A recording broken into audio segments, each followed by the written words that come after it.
अर्चना। दिलीप आप? मैडम ने जो बैग दिया है, बैग दिखा। दिलीप ये सब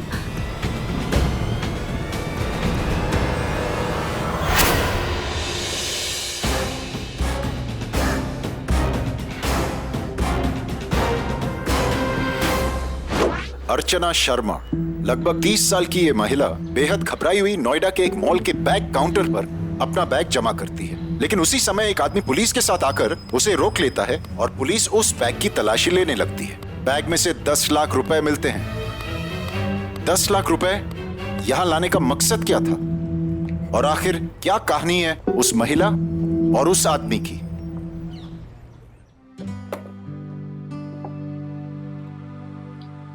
बटन मिल गया मुझे। जल्दी जल्दी करते हैं, हाँ स्कूल जाना है ना अभी। इधर आ जाओ, ये लो तुम्हारा टिफिन, ये बैग। इधर आओ। चलो। मम्मा ये तो रेड बटन और शर्ट तो येलो है। पता है बेटा, लेकिन कितना बटन तोड़ते हो? सारे येलो बटन टूट चुके हैं, अभी इसी रेड बटन से काम चलाना पड़ेगा। पर सब लोग मेरे स्कूल में मजाक उड़ाएंगे। अरे नहीं, कोई नहीं मजाक उड़ाएगा। आज पहन लो, मैं शाम को तुम्हारे लिए नई शर्ट लेके आऊंगी। अरे बस आ गई, चलो चलो चलो, जल्दी जल्दी जल्दी जल्दी। ये लो बैग, टिफिन।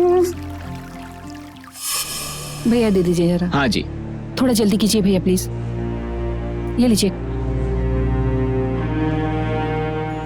ओह गॉड, मैं लेट हो गई हूँ। लीजिए।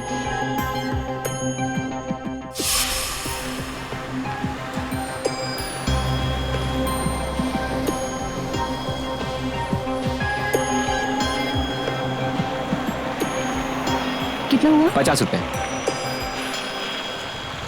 और अब मिसेस वर्मा बस निकल गई क्या? हाँ बस अभी अभी निकली। अरब उतरकर बिल्डिंग की तरफ ही गया है। ओह शायद लिफ्ट की तरफ ही गया होगा।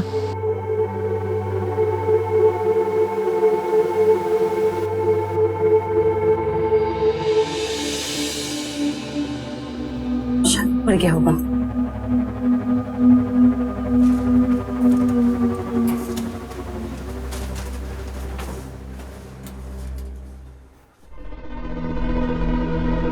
अरे यहाँ भी नहीं है, कहाँ चला गया वो?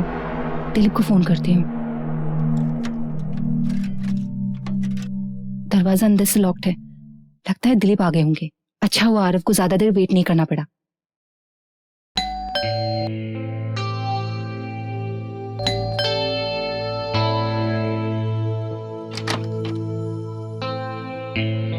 अब इतनी जल्दी आ गए घर? अरे वो 28 नंबर वाले को घर दिखाना था, वो था नहीं, तो मैं सोचा घर से काम। आरव, आरव बेटा देखो, मामा क्या लेके आई है तुम्हारे लिए। आरव कहाँ गया? आरव नहीं आया अभी तक। क्या? आरव अभी तक घर नहीं आया? लेकिन मिसेस वर्मा ने तो उसे बिल्डिंग के अंदर आते हुए देखा है। तो बिल्डिंग के दोस्तों के साथ खेलने गया होगा। It's okay. मेरे लिए तो चाय बना दोगी प्लीज। ऐसे बाप हो तुम, बच्चा स्कूल से घर नहीं पहुंचा और आप रिलैक्स होकर बैठे हो। आरव! सुनिए, आपने आरव को देखा क्या? नहीं, नहीं देखा। लेकिन जी आपने आरव को देखा कहीं पर? नहीं, मैंने नहीं देखा।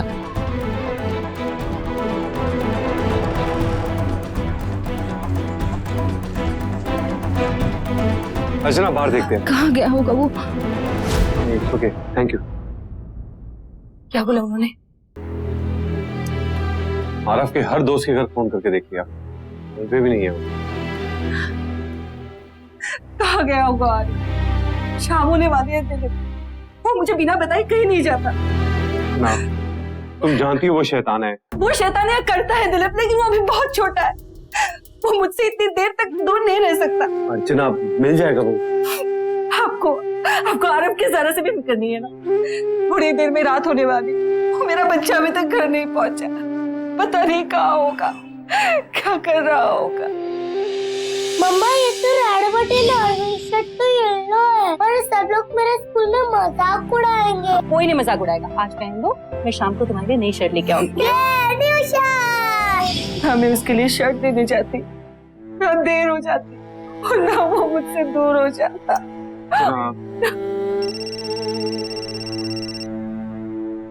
हेलो,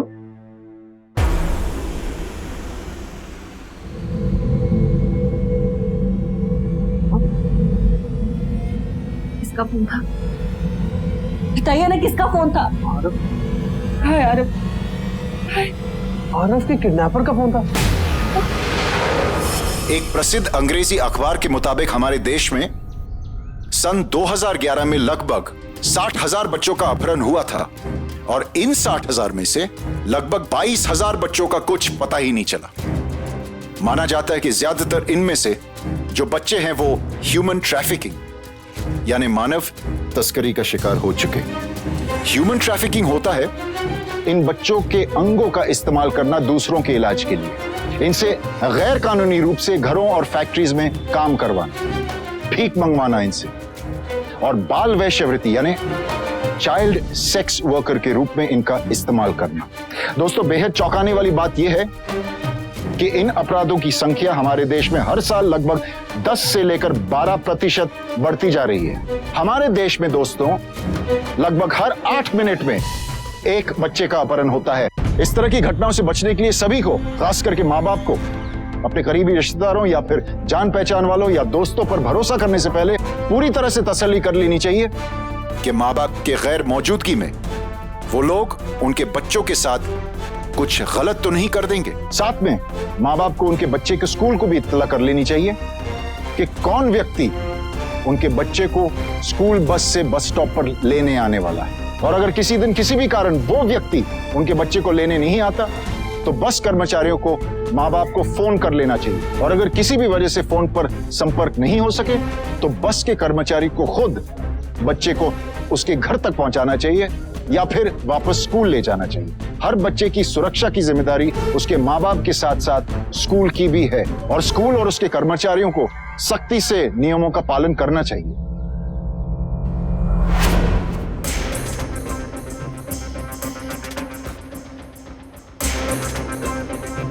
अर्चना, मैडम ने जो बैग दिया है, बैग दिखा।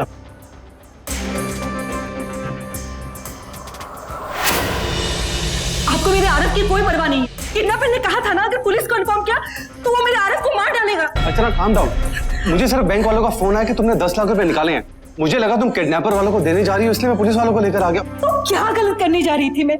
उन्होंने कहा था कि पैसों का बैग काउंटर में रख देना और टोकन लास्ट ट्रायल रूम में रख देना। वो करती तो मुझे मेरा बेटा वापस मिल जाता, लेकिन आपने बीच में उसके बाद भी अगर आरव वापस हमारे पास नहीं आया तो शर्मा, आप पहले शांत हो जाइए।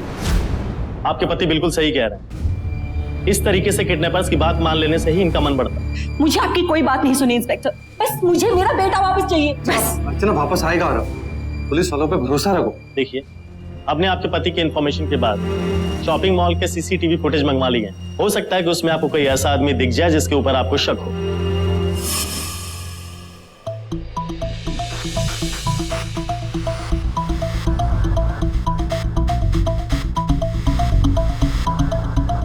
नहीं इंस्पेक्टर साहब, यहाँ ऐसा कोई नहीं है जिन्हें हम पहचानते हो।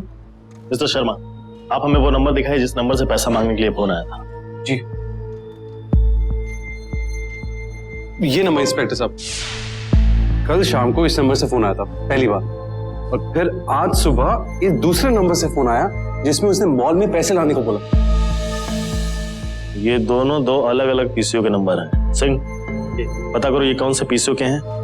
हमें पूछताछ की शुरुआत यहीं से करनी होगी। Thank you. दिलीप के द्वारा मिले गए नंबरों के आधार पर पुलिस ने उसी दिन से जांच पड़ताल शुरू कर दी। दोनों पीसीओ वालों से पूछताछ की, लेकिन उनसे कुछ पता नहीं चला, क्योंकि रोज कई लोग फोन इस्तेमाल करने पीसीओ तो आते ही हैं।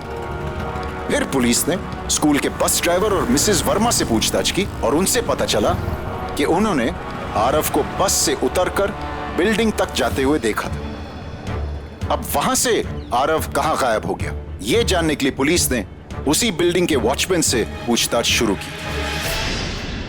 कल आरव को स्कूल बस से उतरकर बिल्डिंग में जाते हुए तुमने देखा? नहीं साहब, मैंने नहीं देखा। क्यों? साहब मैं ड्यूटी पे नहीं था। कौन था ड्यूटी पे? अब दोपहर को मेरी थोड़ी तबीयत खराब हो गई तो मैं यहाँ ड्यूटी पे कोई नहीं था। तुम जाओ।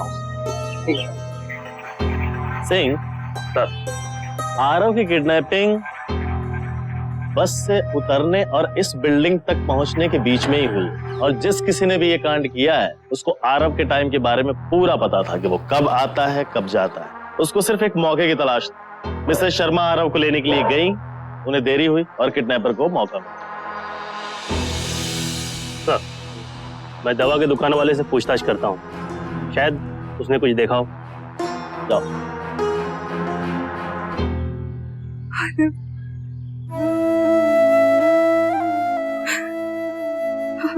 कहाँ चला गया बेटा? कहाँ चला गया? अपनी मम्मी को छोड़कर कहाँ चला गया तू?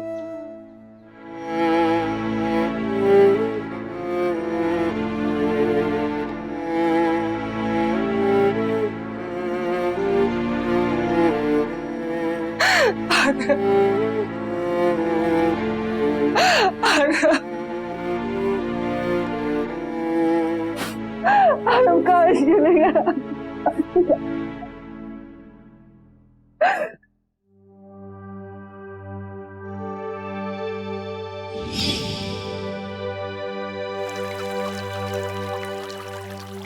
रव, क्या किया ये तुमने?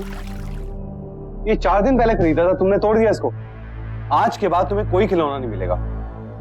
दिलीप बच्चा है वो, टूट गया होगा गलती से। कौन सा बड़ा काम कर दिया? खिलौना ही तो है। गलती से नहीं टूटा, मेरे सामने उसने तोड़ा है। अर्चना तुम ना। देखो जोड़ दिया। जोड़ दिया? बेकार में चिल्ला रहे थे तुम। इसने जोड़ने के लिए तो तोड़ा था, है ना?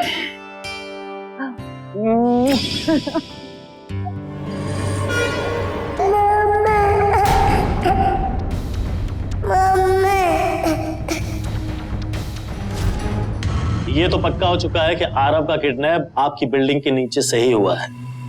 बिल्डिंग के नीचे से कौन किडनैप कर सकता है? ये काम आपके किसी जानने वाले ने ही किया है, जिसको इस बात की भी खबर थी कि अभी हाल ही में आपके पास बहुत सारा पैसा एक साथ आया है। मेरे और अर्चना के अलावा इस बारे में सुमित को मालूम था। ये सुमित कौन है? हमारा पेइंग गेस्ट, काफी समय से हमारे साथ में ही रहता है। सच बताऊं तो मुझे भी उस पर शक हुआ था। सुमित ऐसा कैसे कर सकता है? वो तो आरव से बहुत प्यार करता है और आरव भी उससे बहुत प्यार करता है। इंस्पेक्टर साहब, वो नहीं हो सकता। सर शर्मा, आप सिर्फ हमें इतना बताइए कि सुमित अभी कहाँ मिलेगा। एक प्रसिद्ध वेबसाइट के आंकड़ों के मुताबिक लगभग 29% बच्चों का अपहरण उन्हीं के जान पहचान के लोगों द्वारा किया जाता है। आरव के मामले में भी पुलिस को यही शक था और इसलिए पुलिस पहुंची सीधे सुमित के पास। राहुल भाई, ये फोटोग्राफ्स मेरे को कब तक मिल जाएंगी? कल शाम तक। मैं खुद ही पहुंचा देता हूँ। देखो, लेट मत करवाना, मुझे फैशन शो के लिए सबमिट करनी, ठीक है? चलो अभी मैं चलता हूँ, लेट हो रहा हूँ। Thank you.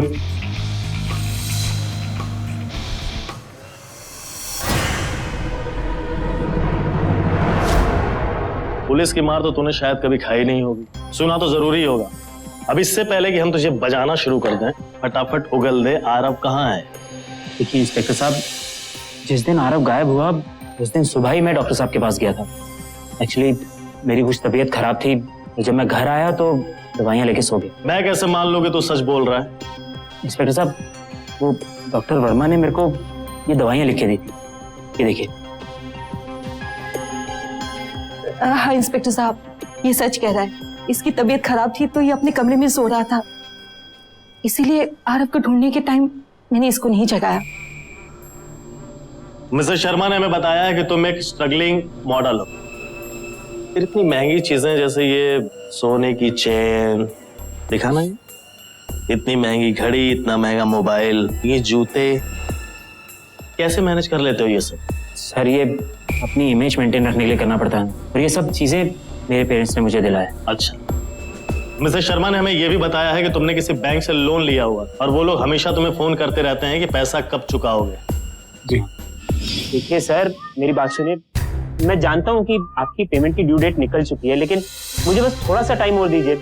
मैं आपके पूरे पैसे चुका दूंगा। मेरे को सिर्फ 2 हफ्ते देखिए, 2।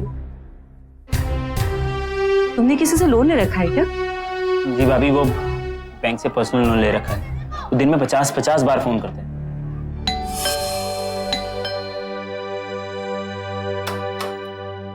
अरे सुमित, तुम? नमस्ते भाभी।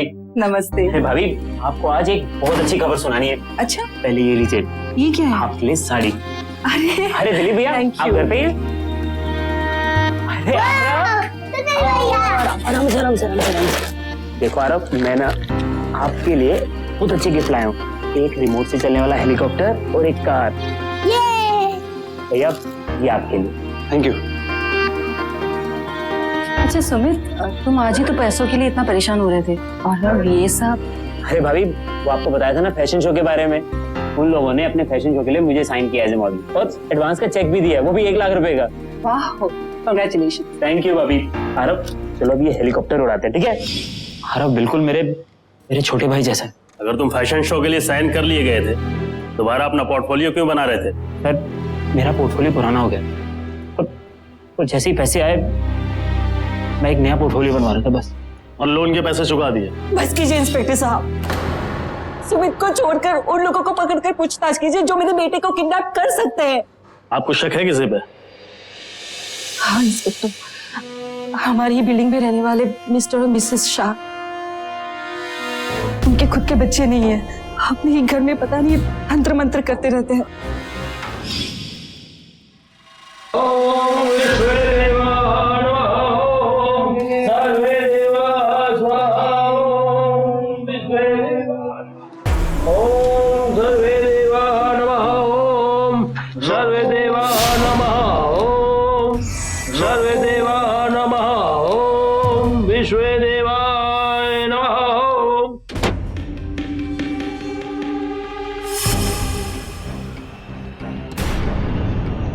ये मिसेस शाह, इनके अपने बच्चे तो है नहीं, और तांत्रिक बाबा के कहने से ये अपने बच्चे के लिए पता नहीं अपने घर में क्या क्या तंत्र मंत्र की पूजा करती रहती हैं। हाँ, एक दिन मैंने इनको देखा था पूजा करते हुए, मैं तो बहुत डर गई थी।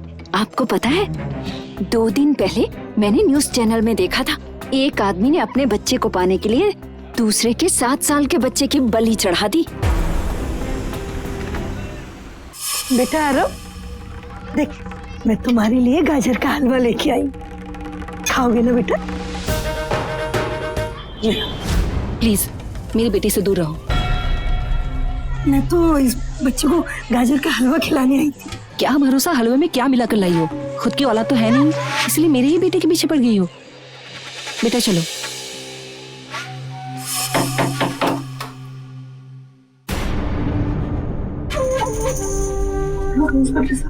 एवं शाह कहाँ है? कौन है गंगा? अरे इंस्पेक्टर साहब, हम आरव के अपहरण के बारे में आपसे कुछ पूछताछ करना चाहते हैं। मगर इंस्पेक्टर साहब बात सुनिए। सर बताइए तो सही हमें कुछ। नहीं, पूरे घर की जांच पड़ताल करो, देखो कोई सुराग मिलता है क्या। चल जाओ। मिसेस शर्मा को ये शक है कि उनके बेटे को आप दोनों लोग नुकसान पहुंचाना चाहते थे, और आप दोनों ने ही मिल करके उसका अपहरण करवाया है। अरे इसे कैसे हो सकता है? किसी बच्चे को हलवा खिलाना नुकसान पहुंचाना नहीं कहते। और ये घर में क्या लगा रखा है? ये जादू टोना तांत्रिक क्या है ये? ऐसा कुछ भी नहीं है। असल में हमारे एक बाबा हैं, उन्होंने बच्चे के लिए ये पूजा पाठ बताई है, बस हम लोग यही पूजा कर रहे थे। अब ये देख के सब लोग गलत समझे तो हम क्या करें? इसमें हमारी क्या गलती है? हाँ सर, माना कि हमारी कोई औलाद नहीं है, लेकिन इसका ये मतलब नहीं कि हम किसी दूसरे की संतान को नुकसान पहुंचाएंगे। हम लोग ऐसे नहीं है सर। क्या हुआ? पूरे घर को सर्च किया, कुछ भी नहीं मिला। आरव जिस दिन गायब हुआ था उस दिन आप लोग कहाँ पे थे? सर सुबह से हम लोग यहाँ पास वाले भैरव मंदिर पे गए थे, शाम को देरी से लौटे। अगर आपको यकीन नहीं तो आप पंडित जी से पूछ सकते हैं। ठीक है, अगर आगे कोई पूछताछ करनी होगी तो आपको पुलिस स्टेशन आना पड़ेगा। जी बिल्कुल आएंगे सर, बिल्कुल आएंगे। चलो। इंस्पेक्टर, आप उन लोगों को अरेस्ट क्यों नहीं कर रहे हैं? वो लोग झूठ बोल रहा है, मैं जानती हूँ उन लोगों ने मेरे बच्चे को चुराया। मिसेस शर्मा, बगैर सबूत के हम किसी को अरेस्ट नहीं कर सकते। लेकिन इंस्पेक्टर, मिस्टर शाह कितना सच बोल रहे हैं, पहले हम उनका क्रॉस चेक तो कर लें। अगर वो हमसे कोई झूठ बोल रहे होंगे फिर हम उनके खिलाफ एक्शन ले सकते हैं। आपने पुलिस को मिस्टर और मिसेस शाह को अरेस्ट करने को लेकर कुछ कहा क्यों नहीं? क्या आरव की जरा से भी चिंता नहीं है आपको? जो चिंता है, लेकिन अभी क्या करूं? हाँ मैं जानती हूँ, आरव आपका बेटा नहीं है ना, इसलिए जो हो रहा है होने दो, पुलिस को अपना काम करने दो। अगर आपका खुद का बेटा होता तो आप इस तरह से बैठे नहीं होते, जरूर कुछ करते। आरव से कभी बस करो अर्चना, मैं कितनी बार बोल चुका हूँ कि मैं आरव को अपने बेटे की तरह मानता था। नहीं दिलीप, तुमने उसे अपना बेटा कभी नहीं माना। सब याद है दिलीप। अच्छू, एक बात कहूँ, बोलो। तुम्हें लगता है कि अब हमारा अपना बच्चा होना चाहिए? दिलीप, आरव को और थोड़ा सा बड़ा हो जाने दो, दूसरा बच्चा आने से आरव की केयर ठीक से नहीं हो पाएगी। You know what I mean to say। अर्चना, तुम पहले बोलती थी कि आरव को हमारे साथ एडजस्ट होने दो, अब तुम बोलती है कि आरव अभी छोटा है, फिर बड़ा होने दो, फिर तुम बोलोगी कि आरव की स्टडीज हैं वो पहले कंप्लीट होने दो। तुम कब तक आरव को बहाना देकर ना बोलती रहोगी? आरव, मैं अभी आती हूँ। अर्चना, मैं तुम्हें कितना भी कन्विंस कर लूं, तुम इस बात को कभी नहीं मानोगी कि मैं आरव को अपने बेटे की तरह मानता था। हाँ मैं नहीं मानूंगी, क्योंकि मुझे मालूम है वो तुम्हारी आंखों में खटकता था, उसको डांटते थे। नहीं अर्चना, आप दोनों एक दूसरे से लड़ना बंद करेंगे और जरा ये सोचेंगे कि हम इधर उधर किसी और पे शक करने के बजाय ये सोचें कि कौन हो सकता है ऐसा। अरे एक आदमी है जो भाभी से बहुत जला बुना बैठा था, हो सकता है उसने आरव का किडनैप किया हो। कौन? अरे भाई जो हुआ बहुत बढ़िया हुआ। अरे शंकर, ऐसा क्यों बोल रहे हो भाई? अरे क्या कह रहे हैं, थप्पड़ मारा था हमको साले। अब तुम ही बताओ क्या किए थे? केवल आंखें जो सेक रहे थे, तो छेड़ तो नहीं दिए थे, क्या इज्जत लूट ली थी अर्चना मैडम की?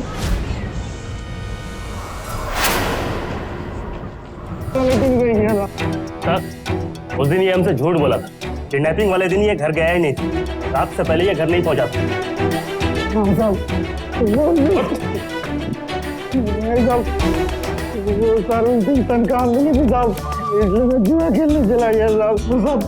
दीदी को पता न चले इसलिए मैंने आप लोगों से झूठ बोला था। अब तो सच बोल रहा है, इसकी क्या गारंटी है? सब लोग सोसाइटी के सामने जो पान वाला सब वो भी मेरे साथ था। सुनो, अगर तूने इस बार झूठ बोला ना, ये डंडा देख रहा है? मैं सच बोल रहा हूँ, आप पान वाले से पूछिए, साहब मैं सच बोल रहा हूँ। वॉचमैन के दिए गए बयान को पुलिस ने पान वाले से क्रॉस चेक किया, पता चला कि वो सच बोल रहा था।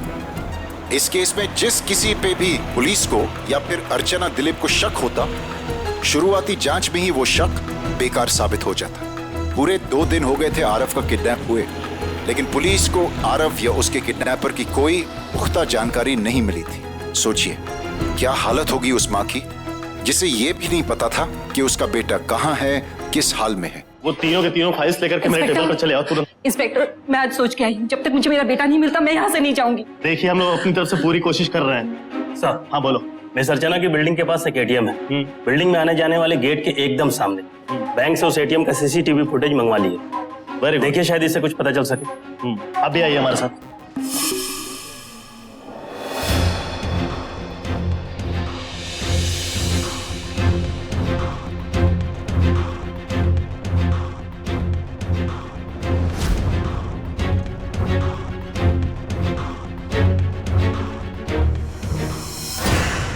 आरव बिल्डिंग के अंदर तो गया है, लेकिन बाहर नहीं आया, और ना ही बिल्डिंग के अंदर से कोई बड़ा बैग या सूटकेस बाहर आया है जिसमें आरव को लेके कहीं बाहर जाया जा सके। आप कहना क्या चाहते हैं इंस्पेक्टर?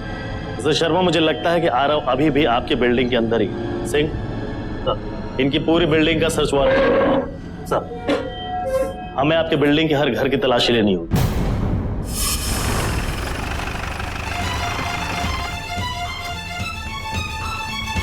आरव का अपहरणकर्ता इसी बिल्डिंग में अगर होगा तो भागने की कोशिश जरूर करेगा। आप यहीं गेट पे खड़े रहिएगा, हर आदमी पे नजर रखना और कोई भी आदमी बिल्डिंग से बाहर नहीं जाना चाहिए। सिंह, मेरे साथ में चलो। मैडम, आप भी आइए।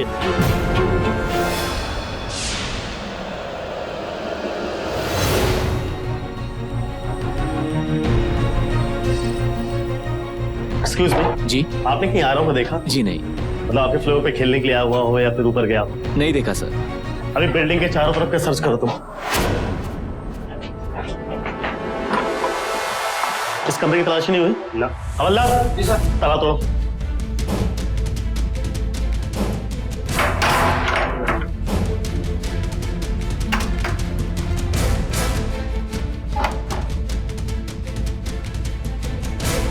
सिंह, पूरे घर को छान मारो।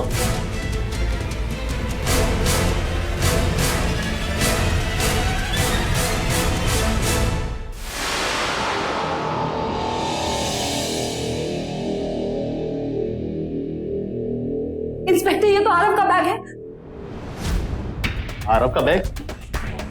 इसका मतलब आरव को यहीं पे छिपा के रखा गया था और हमारे आने से पहले ही आरव को यहाँ से हटा दिया गया। सिंह साहब, ये रहा आरव का बैग। किडनैपर बिल्डिंग के आसपास में ही होगा कहीं। जल्दी चलो।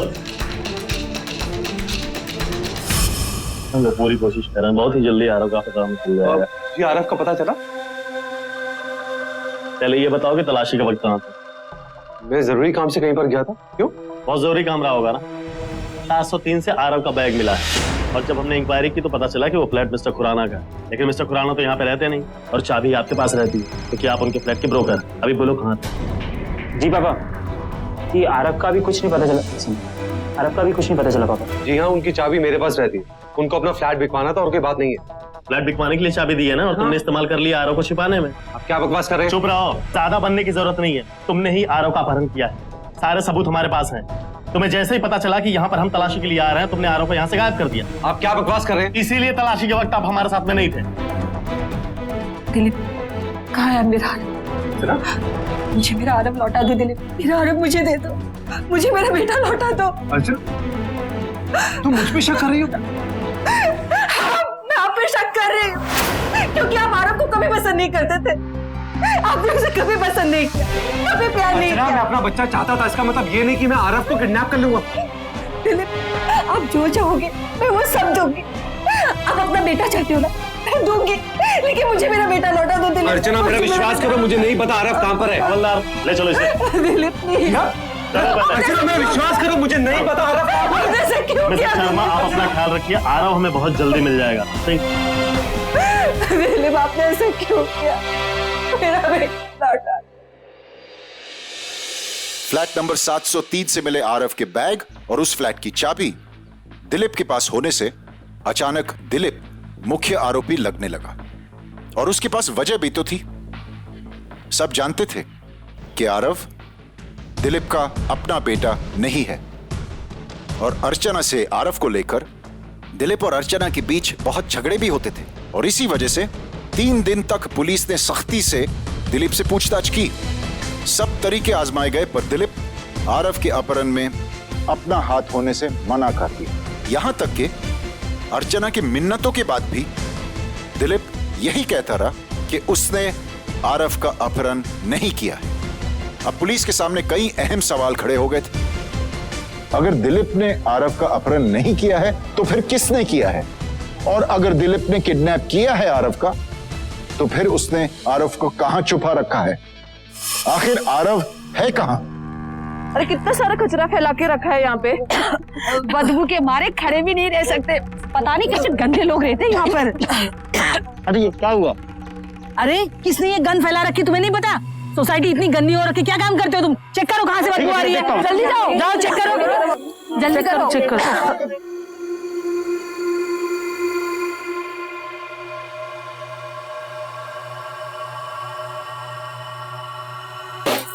क्या कर रहा है?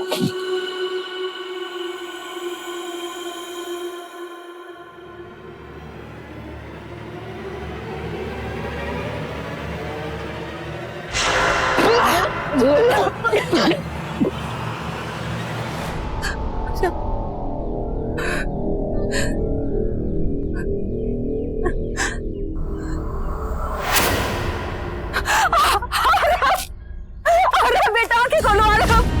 अरे देखो, तुम्हारी मम्मी आ गई। आके खोलो। अरे तुम्हारी मम्मी पागल हो गई है।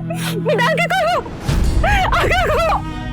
कोई मेरे पास बताओ, मुझे अकेला छोड़ दो आरव के साथ। भाभी, भाभी संभालिए अपने आप। एक बार सुमित से कहो एक बार आंखें खोलने के लिए। एक बार बस एक बार मेरी तरफ देख ले वो। भाभी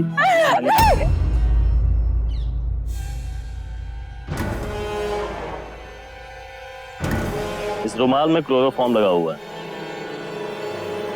आरव को बेहोश किया गया था क्लोरोफॉर्म देके। ये रुमाल तुम दिलीप का है? दिलीप? दिलीप ऐसा कैसे कर सकता है? जो अर्चना अपने बेटे आरव के लिए हमेशा अपने पति दिलीप से झगड़ा करती थी, दूसरा बच्चा नहीं चाहती थी, वो अर्चना अपने उसी बेटे आरव की लाश को देखकर बुरी तरह से टूट गई। उसकी जिंदगी थम सी गई और इस सब के लिए वो अपने पति दिलीप को जिम्मेदार मानती थी और इसीलिए उसने दिलीप को आरव के अंतिम संस्कार के लिए आने तक नहीं दिया। दूसरी तरफ दिलीप पर आरव के अपहरण और हत्या का केस दर्ज हो चुका था। सारे सबूत दिलीप के ही खिलाफ थे। अब तो ऐसे लग रहा था कि सजा होना तो तय है ही।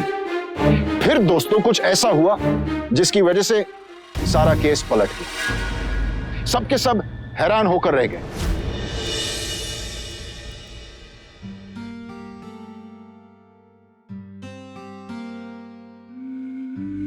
मम्मा मुझे अपने हाथ से खाना खिलाओ ना।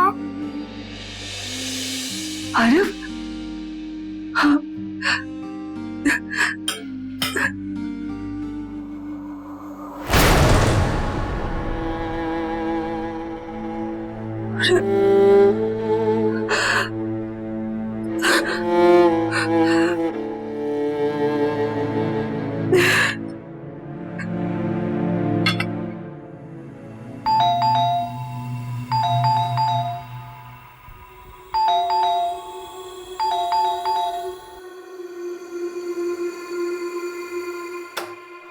सुमित कहाँ है?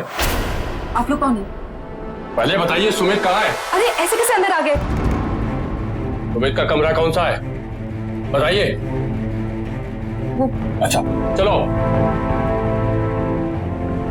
सुमित, अरे आखिर बात क्या है? यहाँ पे तो नहीं है। आप लोग? अरे वो हमारे सेठ का पैसा खा के बैठा है, हम लोग उसे ढूंढ रहे हैं। घर पे आएगा तो उसको बोल देना हमारे सेठ का पैसा वापिस दे दे, नहीं तो काट के रख देंगे। चल चल।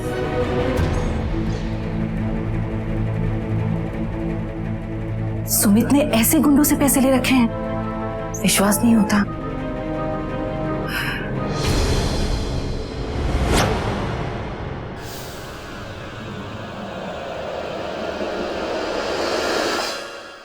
ये रेड बटन यहाँ कैसे आया? ये तो मैंने आरिफ के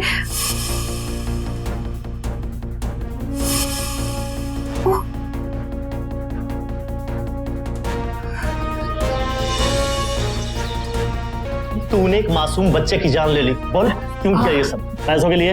इंस्पेक्टर साहब, मैं ऐसा क्यों करूंगा? मुझे पैसों की कोई कमी नहीं।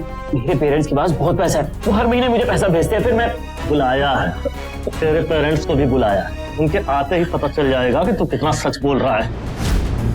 साहब, हम ही सुमित के माता पिता हैं साहब। आप हमें एक बात बताइए कि हर महीने अपने बेटे को आप कितने पैसे भेजा करते थे उसके खर्चे के लिए? साहब, हम तो छोटे मोटे किसान हैं, इतने बड़े शहर का खर्चा हम नहीं उठा सकते हैं साहब।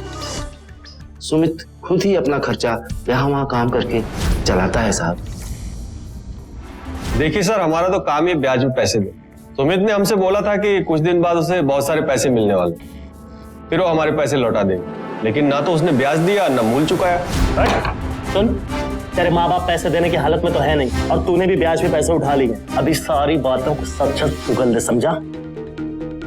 नहीं तो ये जो तेरा मॉडल वाला फेस है ना, साले मार के इतना बड़ा सुझा दूंगा मैं और पूरी जिंदगी आईना देखते हुए डरेगा तू, समझा? बोल। हाँ हाँ, मैंने आरव को किडनैप किया था।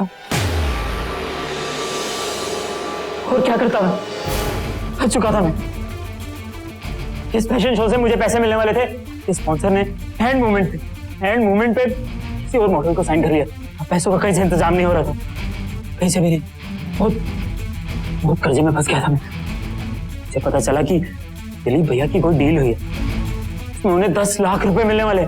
बस मैंने तभी प्लान बना लिया कि मैं आपको किडनैप करूं। मुझे मालूम था कि 703 नंबर फ्लैट की चाबी दिलीप भैया के पास पड़ी।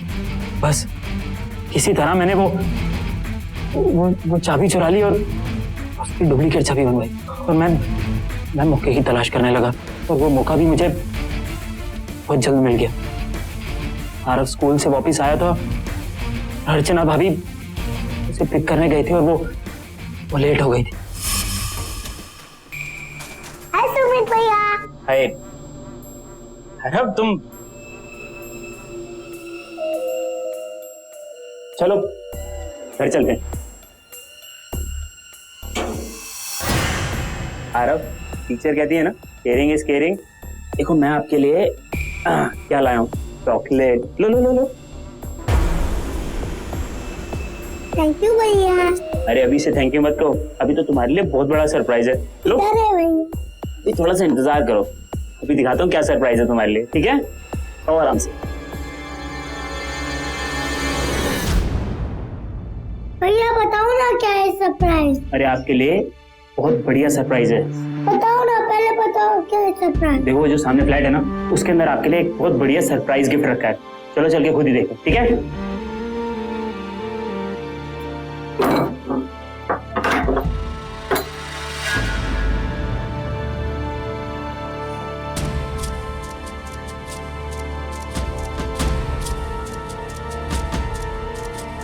भैया यहाँ तो कुछ नहीं है।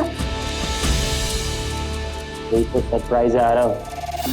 जो आपने चॉकलेट खाई है ना, मैंने उसमें बेहोशी की दवा मिलाई।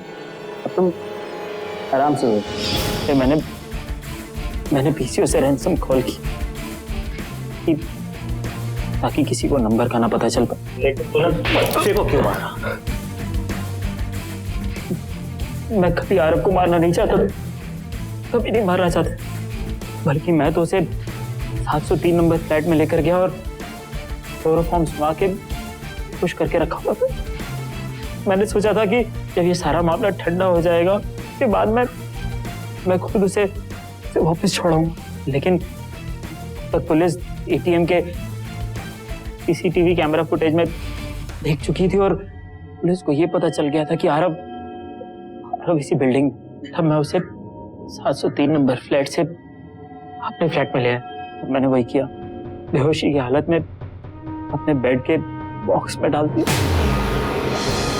मुझे मालूम था पुलिस बिल्डिंग की तलाशी लेगी, चप्पा चप्पा छान मारेगी, लेकिन कोई भी दिलीप भैया के फ्लैट को तलाश करने के बारे में बिल्कुल नहीं सोचा।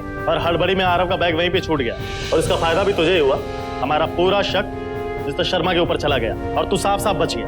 हाँ, जब दिलीप भैया अपने काम से वापस आए तो आपने और अर्चना भाभी ने उन्हें दोषी समझा और उसी समय मेरे को अपने कमरे से आवाज आई, क्योंकि सिर्फ मैंने नोटिस किया और मैंने अपने मोबाइल की रिंगटोन खुद ही बजाई और इसी बहाने से अपने कमरे में चला गया।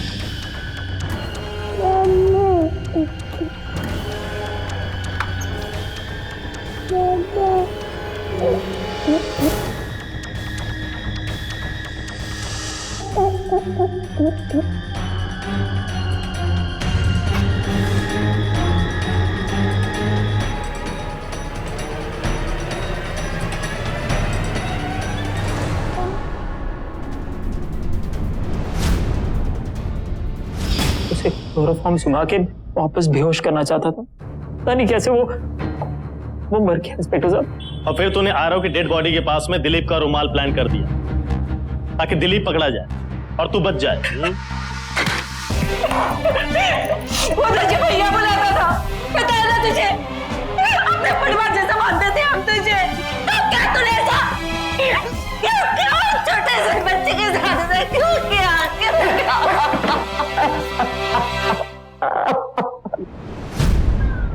आजकल युवा चमक धमक वाली जिंदगी जीने की चाह में जिंदगी के सही मायने भूल जाते हैं। ऐशो आराम मस्ती भरी दिखावे की जिंदगी जीने के लिए उन्हें जरूरत पड़ती है ढेर सारे पैसों की, और वो अपनी ये जरूरत पूरा करते हैं कोई भी गलत तरीके गलत रास्ते अपनाकर, और आखिर आगे जाकर यही गलत तरीके दूसरों की और उनकी भी जिंदगी बर्बाद कर देती, जैसे इस मामले में सुमित के साथ हुआ। एक प्रसिद्ध अंग्रेजी अखबार के मुताबिक पिछले 5 सालों में युवाओं के द्वारा किए गए अपराधों की संख्या लगभग 50 से लेकर 60% बढ़ चुकी है, और इनमें से कई युवा बड़े और अच्छे कॉलेजेस में पढ़ते थे। अगर इस मामले में भी अर्चना और दिलीप ने सुमित पर भरोसा करने से पहले, उसे पेइंग गेस्ट रखने से पहले उसके परिवार और पिछली जिंदगी के बारे में जांच पड़ताल की होती तो शायद आज उनका बेटा आरव उनके साथ होता। सावधानी में सुरक्षा है और सुरक्षा में ही सुकून। सावधान रहिए, सुकून से रहिए। इसी के साथ मैं आपसे विदा लेता हूं। कल फिर मुलाकात होगी ऐसी एक सच्ची घटना लेकर। तब तक सुरक्षित रहिए, खुश रहिए। सावधान इंडिया, इंडिया फाइट बैक। नमस्कार।